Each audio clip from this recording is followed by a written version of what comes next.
Hello everyone and welcome to my channel, Esmeralda Wellness Haven LLC. My name is Teresa and I am a licensed clinical social worker by practice.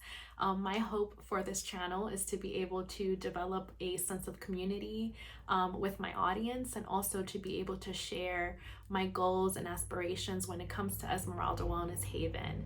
And ultimately, I'd love to also use this space to be able to teach and to be able to display some vulnerability as a clinician. So I hope that you enjoy. And today for our first video, we're going to be talking a little bit about imposter syndrome and how I've battled with it and how it can also show up for others. Thank you.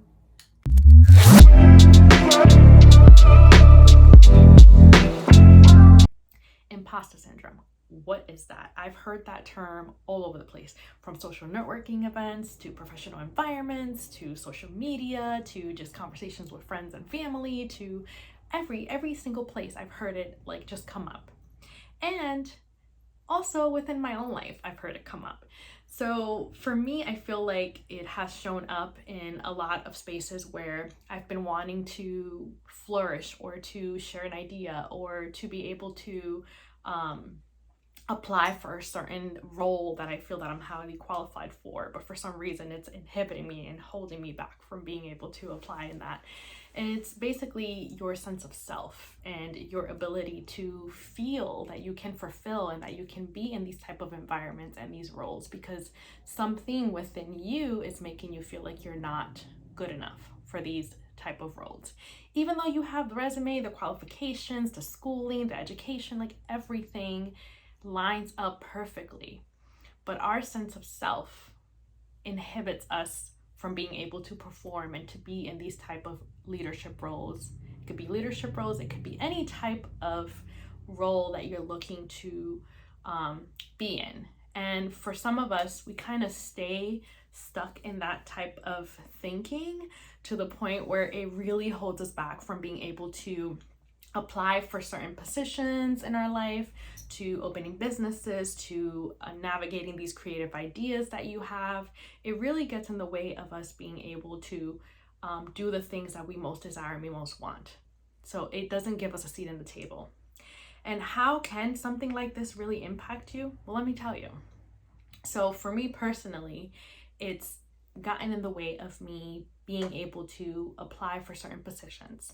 And when I have applied for certain positions in my life, if it doesn't really go the way I thought it would go, even though I have the qualifications, it sort of just feeds into that narrative to the point where I really don't want to do it and I am all down about it, instead of maybe asking for some, creative, not creative, but instead of asking for some constructive feedback about what may have happened that got in the way of the interviewing process. For example, if it got in the way of the interviewing process and me being able to figure out, well, maybe there's something that I did as an interviewer that didn't help me get the qualifications for this type of role. Or if I'm not even getting my idea out there because I am saying, well, this person already did this, so if they're doing it, I don't think I can do it like they can do it. So it's just a lot of also comparisons of other people doing something and you feeling like you really can't fulfill that role or get yourself into that mindset of I can do this, because you're feeling a sense of I can't do this won't go good, who's gonna show up for me, am I gonna be good enough like this other person, am I gonna thrive in this business, am I gonna do that? So with all that being said, this is something that I've been battling with for a long time. It's come about throughout my professional environments and work where I have applied for positions that maybe I sort of didn't get, and it sort of little by little has fed into that sense of imposter syndrome. And it has gotten in the way of me being able to fulfill a lot of the things that I've been wanting to do in my life. So I decided this year to put a stop to a lot of those thoughts and just do. This year has been a lot about me acting on the things that I know I need to do, even though I'm scared to do them. I took a leap of faith and Esmeralda Wellness Haven was created. I said, I don't have everything really figured out of what I'm going to do with this business, but I know this is what I want to do. And I know I need to do the initial steps of at least formulating this business, working with an attorney, getting the initial steps figured out, and eventually things will sort of fall where they need to fall for me. And I don't need to have all the answers right now.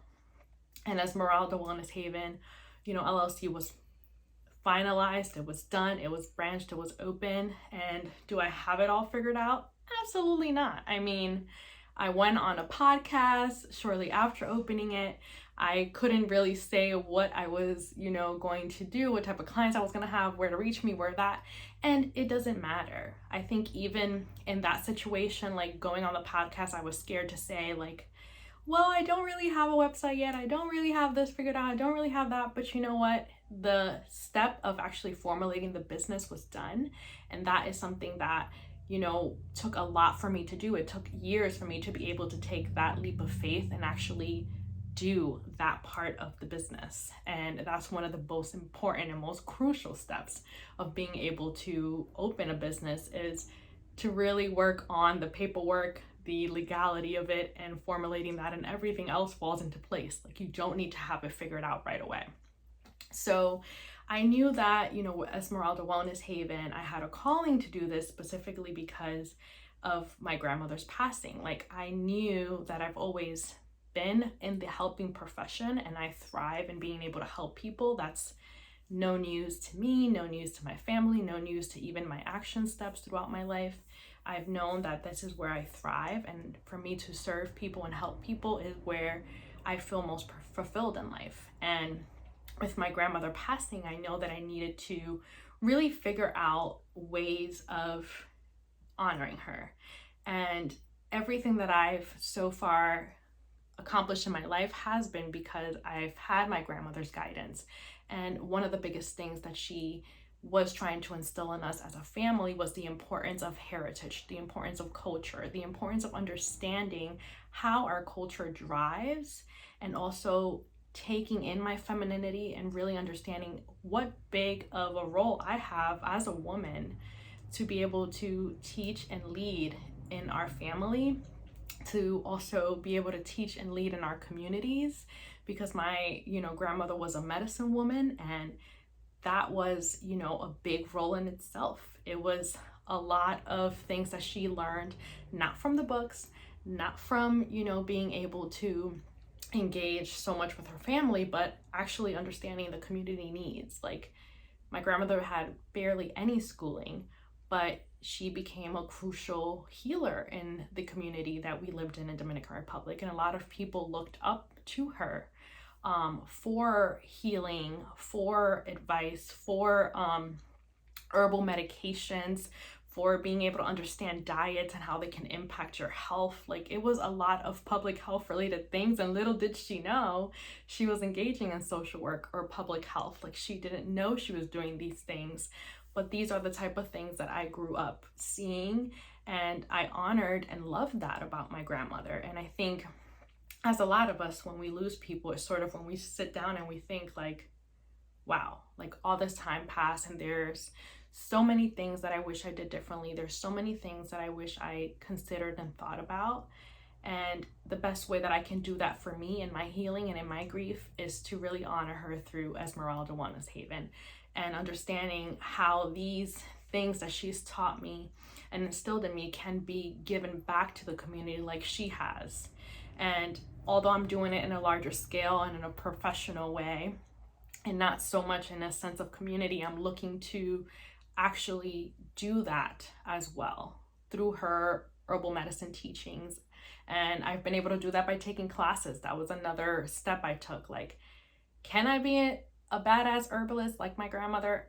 Probably not. I mean, these are teachings that come from indigenous communities, native communities. Like, these are things that, unfortunately, because I was taken out of that environment as a child, and although I visited and didn't live there, I didn't have those teachings, but I'm hoping to learn them now through my herbal courses and understanding the importance of these communities and what they can teach me, because they are the experts of these medicines. They are the experts of these experiences, and it's important to not put my own thoughts and feelings and emotions and understanding of what these things are, because they're there to teach me.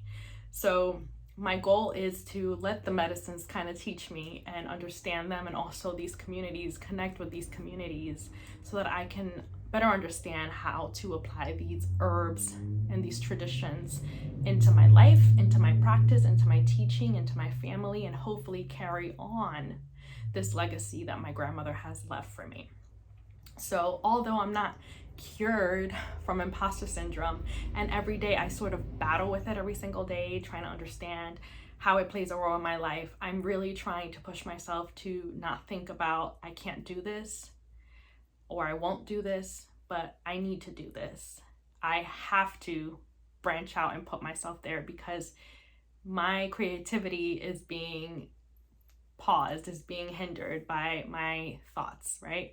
And you eventually become your thoughts if you don't take control over your thoughts, your emotions, and your mind. What you believe is what will happen, right? And these are some things that now we're gaining more awareness and understanding, and as a community and as a society, we're starting to see that this is so much more prevalent. So my message for you all today is to really look within yourself. And if you are struggling with imposter syndrome, you're not alone. Even with all my degrees, successes, licenses, I struggle with it, and it's okay to struggle with it and overcome. And it's also okay to take your time. It's never too late to change and be who you want to be in your life.